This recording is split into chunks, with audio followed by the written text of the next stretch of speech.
বিশ্বকাপের তৃতীয় স্থান নির্ধারণী ম্যাচকে অনেকেই গুরুত্বহীন বলে মনে করলেও ব্যক্তিগত অর্জন দলের সম্মান এবং আর্থিক দিক থেকে এই ম্যাচের গুরুত্ব কম নয়। এবারও সেই লড়াইয়ে আজ মুখোমুখি হচ্ছে ফ্রান্স ও ইংল্যান্ড। একই সঙ্গে গোল্ডেন বুট ও গোল্ডেন বলের দৌড়ে লিওনেল মেসিকে ছাড়িয়ে যাওয়ার সুযোগ কিলিয়ান এমবাপ্পের। মিয়ামি স্টেডিয়ামে দু দলের লড়াই শুরু হবে রাত ৩টায়। বিশ্বকাপে সেমিফাইনালে স্পেনের কাছে হেরে বিদায় নেয় ৯৮ ও ২০১৮ বিশ্ব চ্যাম্পিয়ন ফ্রান্স। শিরোপার আশা চূর্ণ হলেও টিকে আছে ফরাসিদের সেরা খেলোয়াড় কিলিয়ান এমবাপ্পের গোল্ডেন বুট জয়ের সম্ভাবনা। আর্জেন্টিনা লিওনেল মেসির সমান ৮ গোল এমবাপ্পের, তবে অ্যাসিস্টের দিক থেকে এগিয়ে মেসি। তৃতীয় স্থান নির্ধারণী ম্যাচে এমবাপ্পে গোল পেলে গোল্ডেন বুটের সম্ভাবনা উজ্জ্বল হবে তার।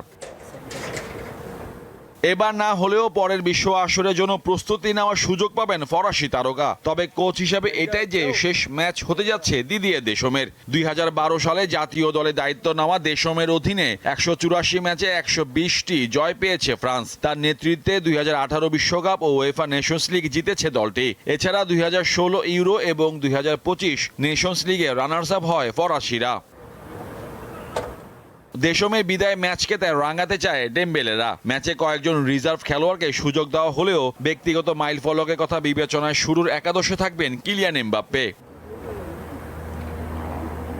ইংল্যান্ড ফুটবল অ্যাসোসিয়েশনও ম্যাচটিকে গুরুত্বের সঙ্গে দেখছে। জিততে পারলে ১৯৬৬ সালের পর বিশ্বকাপে এটি হবে থ্রি লায়ন্সদের সর্বোচ্চ সাফল্য। যদিও ইংল্যান্ডের প্রধান কোচ থমাস টুখেল জানান, আর্জেন্টিনার কাছে হেরে যাওয়ায় মানসিকভাবে দুর্বল হয়ে পড়েছে হ্যারি কেনরা। তাই নিয়মিত কয়েকজন খেলোয়াড়কে বিশ্রাম দিয়ে বেঞ্চের ফুটবলারদের সুযোগ দেওয়ার ইঙ্গিত দিয়েছেন প্রধান কোচ। সমান ৬ গোল নিয়ে পরের অবস্থানে আছেন ইংল্যান্ডের হ্যারি কেন ও জুড বেলিংহাম। তাদেরও সুযোগ আছে এই ম্যাচে গোল সংখ্যা বাড়িয়ে গোল্ডেন বুটে দাবিদার হওয়ার। বিশ্বকাপে তৃতীয় স্থান নির্ধারণী ম্যাচের ইতিহাসও বেশ পুরনো। ১৯৩০ সালে প্রথম বিশ্বকাপে এটি ছিল না। ১৯৩৪ সালে প্রথমবার চালু হয় তৃতীয় স্থান নির্ধারণী ম্যাচ। ফিফা তথ্য অনুযায়ী সবচেয়ে বেশি ৬ বার তৃতীয় স্থান নির্ধারণী ম্যাচ খেলেছে জার্মানি। এর মধ্যে ৪ বার জয় পেয়েছে তারা। ফ্রান্স এই নিয়ে খেলবে ৫ বার। এছাড়া উরুগুয়ে, পোল্যান্ড আর সুইডেন প্রত্যেক দলই খেলেছে ৩ বার করে। মোহাম্মদ হাসিব, দীপ্ত স্পোর্টস। আন্তর্জাতিক মান, সেরা ফায়ার রেজিস্ট্যান্স, BRB Cables।